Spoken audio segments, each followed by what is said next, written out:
Hello and welcome to my channel. In this video I will be making this cute lion cake topper and we will start by mixing the color. I'm using Saracino modeling paste, starting with big chunk of beige color, then a little brown, mixing it, more brown, then adding a little orange, and I wasn't happy with the final color. So I just added a few drops of yellow gel food coloring and that was it. So the color mixing for me is a trial and error process, and my suggestion is to add a little by little until you achieve the desired color. Finally the color is mixed, so let's start sculpting. We always start with crease-free ball. That's a key to achieve clean looking topper at the end. So I'm kneading and rolling the ball, making sure there is no creases. For his body I'm making just a teardrop shape and flattening it, and then I'm using Dresden tool to create a crease where his belly will be, and then smoothing it with my fingers, and then a belly button. And note that I'm not sculpting my topper directly on a mat. I'm using acetate sheet because I'm going to let it dry on the side of 8-inch cake dummy, so it will be curved and not flat. Here I'm rolling a sausage for the arms. I'm flattening both sides by pressing and twisting it against my mat. And I'm defining his paws with my fingers. And I'm rolling a little bit more because they're too chunky. And then we cut this sausage in half, so we have two arms, and I'm trying one against his body, and I see that it's too long, so I just pinch the excess off. Then I'm using this knife kind of tool to create fingers. First I'm just marking the placement, and note that I'm then not just pressing harder to make fingers, but I'm applying curved motion from front to back, and this way my fingers, they will be rounded. Same process goes for the second arm. We mark the placement and then we do curved motion to define fingers. I'm checking it against the body and everything looks good, but we need to make his legs first. Same process here. We need a crease-free ball, a little bigger than for arms, and then I'm rolling it in the middle and pressing it against the surface to define and shape my feet. And it should be a little wider where the fingers will be.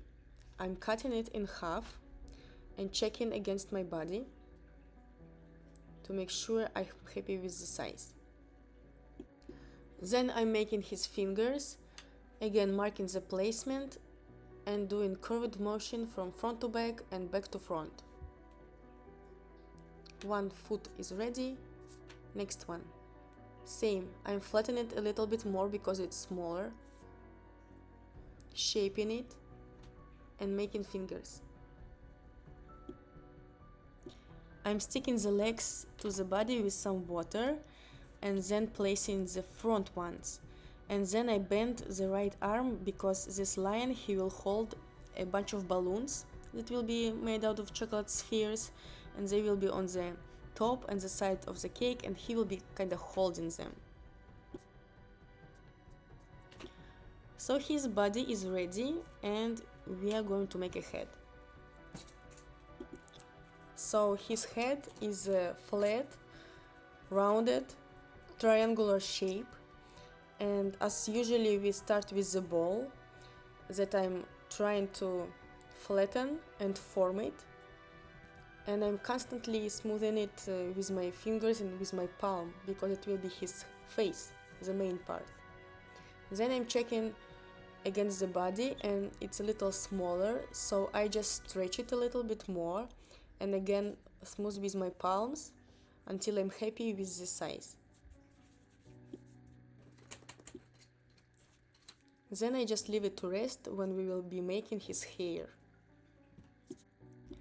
So we need a flat circle that is a little bigger than our head for the hair, and I'm rolling this brown fondant which has cocoa powder in it, so it smells really good. And I'm checking the size but I overheated the fondant a little bit, so after smoothing it, we need to leave it to rest and cool down a little bit. In the meantime, let's finish his feet.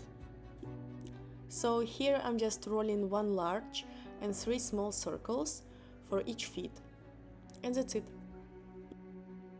And because my fondant is a little too warm, it's very sticky, so I don't use any water or something, it just sticks to the feet by itself. So after 3 minutes my fondant cooled down a little and it became more firm, and it's definitely easier to work with. So I'm using this smaller circle cutter to make a guidance for me for the hairline, and using a knife I'm cutting all the way around. So after I finished and checked how the head looks with the hair, I'm using a little bit of water to glue this part together. And then I wanted to add some movement and dimension and kind of shape the hair. But because my fondant was still quite soft, the cut that I did, they didn't went through properly. You can kind of see it on the back. And so I had to cut it again. However, this time I had a kind of guidance, so it was much easier, and this time I'm shaping the hair on the go. So this way I'm making sure all the hairs are separated. So I'm making few cuts, then shaping the hair, and then I'm repeating it all the way around. And then I measured the position of the head, and the body now looks too long. So I'm cutting a little off, and then I'm rotating the head to find which way it looks the most symmetrical. And when I'm happy, I'm sticking it with a bit of water. And I'm fixing and shaping the hairs again.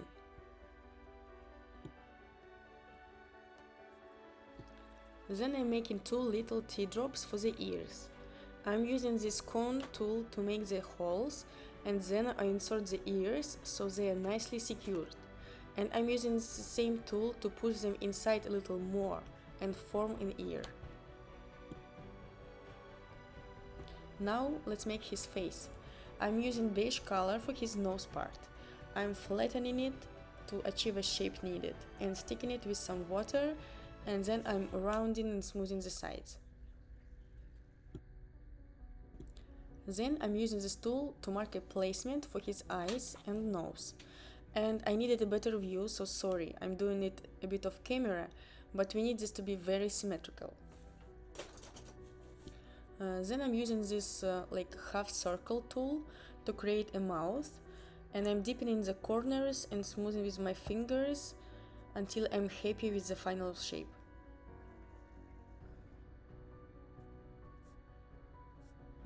For the eyes, I wanted to try sprinkles first, but I didn't like the result, so I took them off, then added some water and placed fondant balls. You can see how easy it is to make the eyes when we already marked the indentations. I'm using small teardrop for the nose and shaping it in place. Then I painted eyebrows with edible paint. And let's not forget about some pink petal dust for the cheeks. First I'm just adding some dust and then blending. This way I'm ensuring that I'm not adding too much. Isn't he cute?